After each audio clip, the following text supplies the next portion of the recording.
नमस्कार दोस्तों, कामयाबी तक यूट्यूब चैनल में आपका एक बार फिर स्वागत है। तो आज हम इस वीडियो में बात करने वाले हैं अनुसूचित जाति के आरक्षित सीटों के बारे में। अनुसूचित जाति का आरक्षण दो कैटेगरियों में बांट दिया गया है, या 39 बिरादरियाँ इसमें शामिल की गई हैं और इन बिरादरियों के तहत किस प्रकार रहेगा नौकरियों में सिलेक्शन या मेरिट सूची संयुक्त रूप से कैसे बनेगी। तो इस जानकारी के लिए वीडियो को प्लीज़ अंत तक जरूर देखना है, वीडियो को स्किप नहीं करना है। चैनल पर नए हैं तो चैनल को सब्सक्राइब कर देना है। तो बात करते हैं अनुसूचित जाति के आरक्षित सीटें भले ही DSC और OSC के बीच आधी आधी बटेंगी और उन पर चयन भी इसी तरह होगा, मगर मेरिट सूची संयुक्त रूप से बनी रहेगी, यानी उनकी अतिरिक्त वरिष्ठता मेरिट से प्राप्त अंकों के आधार पर तय होगी। वर्तमान रोस्टर प्रणाली के अंतर्गत प्रत्येक उप श्रेणी के लिए अलग अलग रोस्टर पॉइंट निर्धारित करना आवश्यक नहीं होगा। यदि किसी विशेष अवसर पर अनुसूचित जातियों के लिए रिक्त पद कैडर की कुल संख्या विषय है, यानी 1, 3, 5, 7, 9 है, तो आधे पद सबसे पहले DSC कैटेगरी के लिए निर्धारित होंगे।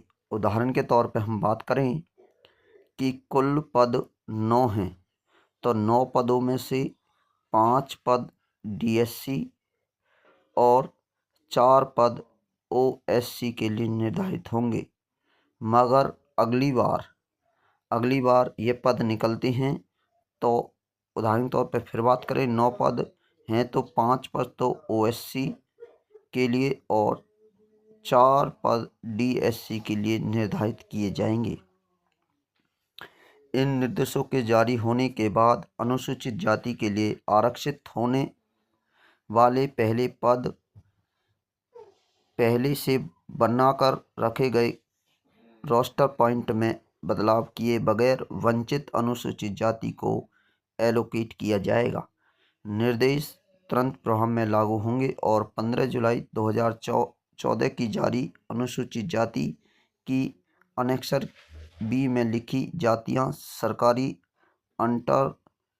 अंडरटेकिंग, लोकल बॉडीज और सरकारी अनुदान प्राप्त शिक्षण तकनीकी शिक्षण संस्थानों में दाखिले के लिए 13 नवंबर 2024 को जारी अनेक्सर A की सूची के साथ रिप्लेस मानी जाएगी।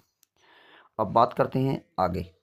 अनुसूचित जाति कैटेगरी के पदों को दो हिस्सों DSC और OSC में होगा आवंटन। इस प्रकार भरे जाएंगे पद।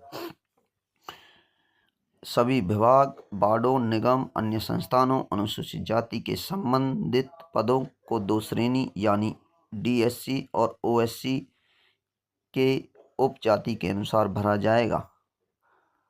वंचित अनुसूचित जाति 39 अनुसूचित जाति शामिल की गई हैं। सरकारी नौकरी में सीधी भर्ती के लिए अनुसूचित जाति के लिए आरक्षित मौजूदा 20% कोटे में से आधे पर वंचित अनुसूचित जातियां उम्मीदवारों के लिए आरक्षित रहेंगी।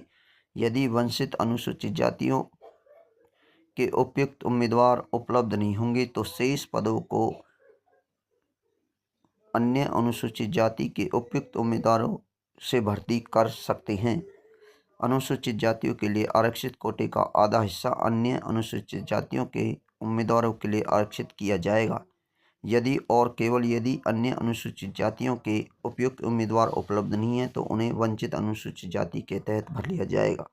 और यदि DSC या OSC किसी भी जाति के उम्मीदवार नहीं हैं तो इन सीटों को जनरल के तहत भर लिया जाएगा। तो आपको हमारी वीडियो अगर अच्छी लगी हो तो वीडियो को शेयर करें। वीडियो को प्लीज़ शेयर ज़रूर कर देना है, सबको पता चले कि किस प्रकार होने वाली हैं आगामी SC की सभी भर्तियां और कोटा किस प्रकार वर्गीकरण किया गया है। तो लेटेस्ट जानकारी के लिए प्लीज़ हमारे चैनल को सब्सक्राइब कीजिए, लाइक कीजिए, कमेंट कीजिए। जय हिंद, जय भारत।